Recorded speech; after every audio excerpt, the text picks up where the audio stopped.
Écoutez, vous allez voir. Ce décor, cette pagaille de coulisses, c'est chez vous. Oui, Vous vous y sentez bien? admirablement. Nous y sommes depuis très longtemps, vous Cette savez. atmosphère de grenier d'enfants que représente un magasin de décors ou bien une scène de théâtre dure depuis 26 ans à titre personnel et depuis une quarantaine d'années à l'intérieur d'une profession. Et alors, nous nous y sentons très très bien. Qu'est-ce qui vous plaît dans un dedans? bocal. C'est l'odeur, c'est la poussière, c'est quoi? Ça ressemble à quoi pour vous quand vous le voyez? Ça ressemble à tous les souvenirs amassés petit à petit, même ceux d'hier. Ça ressemble à...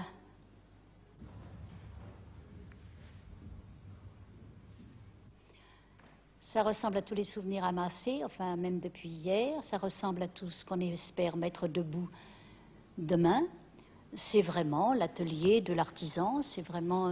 Moi je dirais c'est l'humus de l'imagination que les enfants retrouvent dans un grenier quand ils voient des vieilles malles de leurs grands-parents ou bien quand ils peuvent rêver sur quelque chose qui leur paraît nouveau ou sur une trappe de souris. Il y a combien d'années que Renaud Barrault existe? La compagnie? Oui. Le couple? Enfin, c'est la compagnie Renaud Barrault. Alors, Renaud Barrault Compagnie existe depuis 1946. Et le couple? Et 36 nous, ans.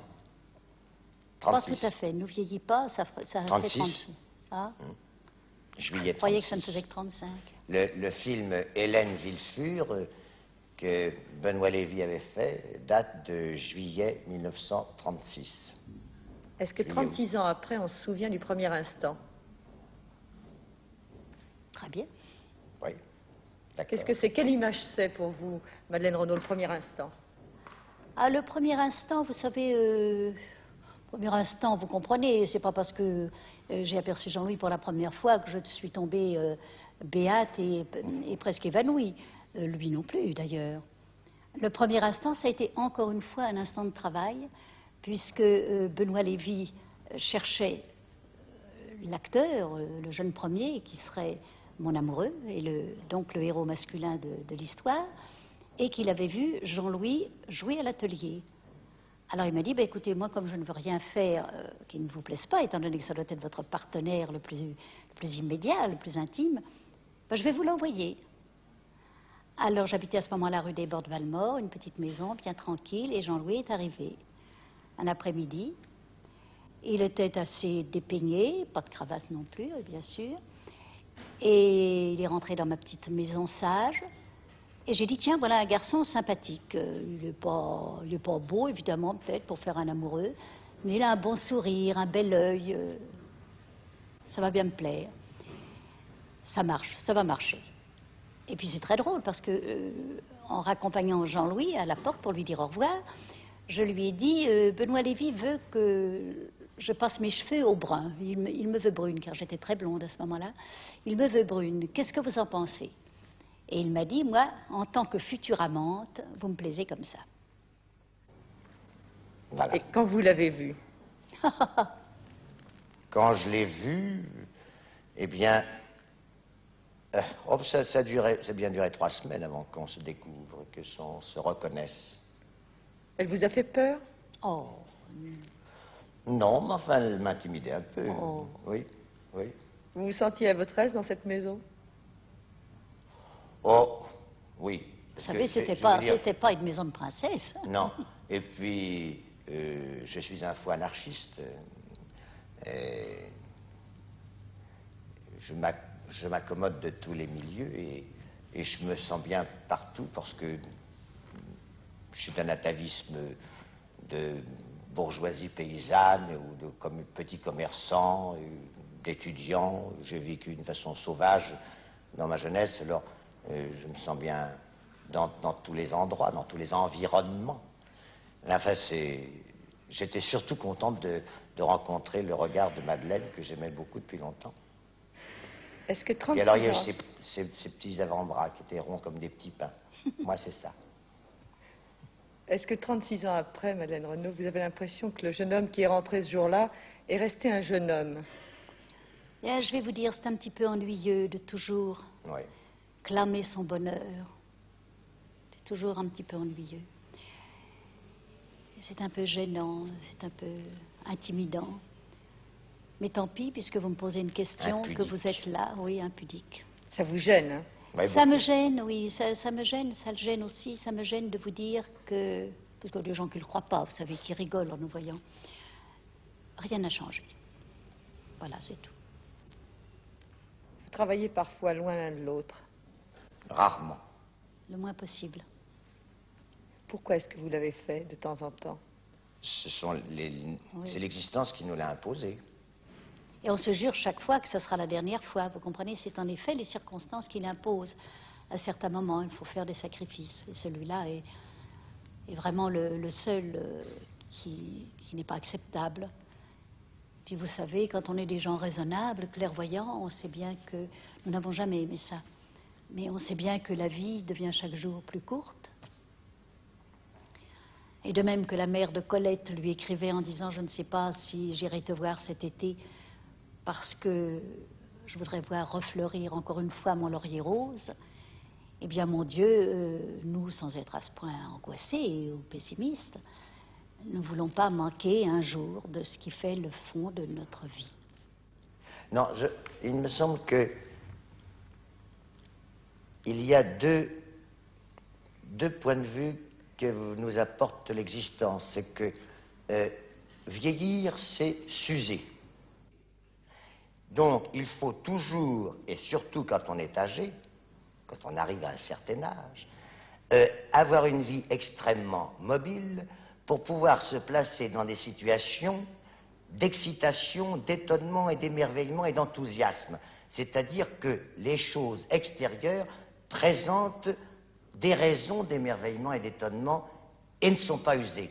À ce moment-là, alors là, on contrôle vraiment son état d'usure ou pas. Et quand nous avons le bonheur de nous retrouver devant quelque chose de nouveau, d'intéressant, même d'éternel, mais qui nous intéresse, qui nous enthousiasme, alors à ce moment-là, on s'aperçoit que On a 20 ans. bêtement, nous avons gardé une âme de 18 ans. Voilà, on s'enthousiasme pour des bêtises. Oh, on dit quelle veine, quelle veine. Oui. Mais quelquefois, c'est plus difficile à trouver, à dénicher que lorsqu'on a 20 ans, bien sûr. Est-ce que la jeunesse des autres est supportable à ce moment-là? Alors, je suis heureux de voir des générations croître. Je me rends compte qu'ils me poussent. Quand je vois un bébé, par exemple, je dis « Ah, en voilà encore un petit salaud qui va venir là et qui va me pousser vers mon cercueil. » Mais c'est une plaisanterie. Hein, c'est une plaisanterie. C'est une sensation aussi. Ce sont des générations qui vous poussent, qui vous marchent sur le ventre. C'est tout à fait l'existence, c'est normal. Cela dit, comme je suis orphelin de père, j'ai toujours cherché des pères dans l'existence, et comme j'arrive à un certain âge, je ne peux trouver des pères maintenant que chez mes cadets. Il se met facilement en colère. Il râle un peu, c'est tout. Non, tu ne mets pas en colère. Tu râles un peu, quoi. Disons que j'ai de saintes indignations. Enfin, oui, je suis un petit peu colérique, je suis un peu rageur. Oui, rageur. Comme les gens qui sont petits. Les gens petits sont tous rageurs, quoi. Les roquets aboient plus que les gros chiens. Enfin, ils ne sont pas plus méchants que les autres. Quand le rideau tombe le soir, juste après la représentation, qu'est-ce que vous faites tout de suite après? Ah, ça c'est merveilleux. Et ça n'a pas changé, hein, Jean-Louis. Que ce soit en tournée. Ce qu'on fait, on se précipite chez nous, dans la cuisine, où nos 2 petits couverts sont mis, on mange un petit peu de viande froide, de fromage, et on fait le point de la journée. Et là, on bavarde tellement, quelquefois on oublie d'aller dormir. C'est ce que nous appelons le conseil d'administration. Dans ce conseil d'administration, est-ce qu'il y a un juge? Je crois pas, il n'y a pas de juge, non. Il n'y a pas de juge. Il y a une paire d'amis et de complices. Qui est le plus lucide quand il s'agit de parler d'un spectacle? On s'en rend compte parfaitement. Oui. On a les mêmes goûts. C'est-à-dire que Jean-Louis peut être davantage submergé par l'amour qu'il porte à une chose, à une œuvre, à une... Moi, je crois que je garde davantage de lucidité que toi. Je me perds un peu moins. Voilà ce que je veux dire. Oui.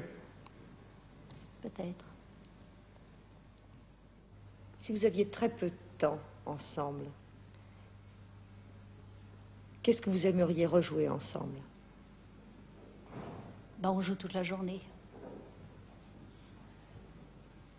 Qu'est-ce que tu aimerais rejouer ensemble? Pas. Ah si, tiens, je sais, comme c'est très loin, ça ne nous compromettra pas.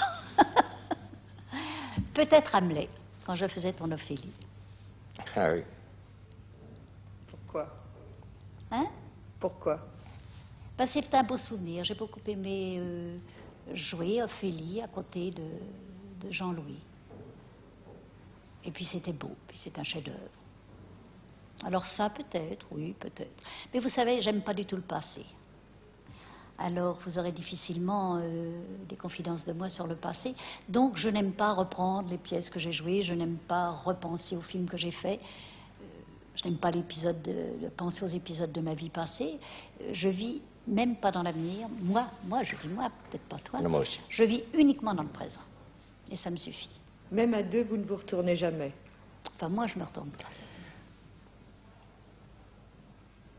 Et j'ai ma petite idée là-dessus. Moi, je trouve que notre passé est devant nous. Il y a une grande partie de notre passé qu'on trouve encore devant nous. Et c'est-à-dire des démarches que nous avons faites il y a 35 ans, qui ont envoyé des ondes comme ça, et puis qu'on rencontre encore devant soi. Alors, ça n'est pas du passé, c'est encore un besoin, c'est encore un désir qui a commencé il y a 35 ans et qui ne s'est pas éteint.